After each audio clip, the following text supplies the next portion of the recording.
ఉద్యమం నడిపించారు, దానికి సంబంధించి అక్రమ కేసులు బనాయించారు, కోర్టు అవన్నీ కొట్టేసింది, అది వేరే విషయం. అయితే ఇప్పుడు మళ్ళీ ఆ కేసులను తిరిగి విచారించాలి అని ఇచ్చినటువంటి జీవో ఇప్పుడు ఇక్కడ కీలకమైనటువంటి అంశంగా మారింది. GO RT number 852.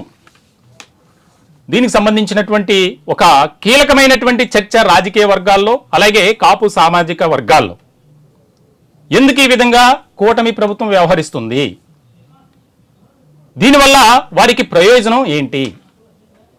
అప్పుడు మేనిఫెస్టోలో పొందుపరిచినటువంటి అంశాన్నే కదా మేము అడిగింది, డిమాండ్ చేసింది. ఆర్థికంగా ఎవరైతే వెనుకబడి ఉన్నటువంటి కాపులు చాలా ఉపకులాలు ఉన్నాయి, వారిని ఓబీసీలో చేర్చమన్నాం. అది మా తప్ప అని చెప్పి అప్పట్లో గందరగోళ పరిస్థితులు ఏర్పడ్డాయి. అది ఇప్పుడు ఈ జీవోతో మళ్ళీ తిరిగి విచారించాలి అనే దాని మీద రాష్ట్ర వ్యాప్తంగా ఒక చర్చ జరుగుతుంది.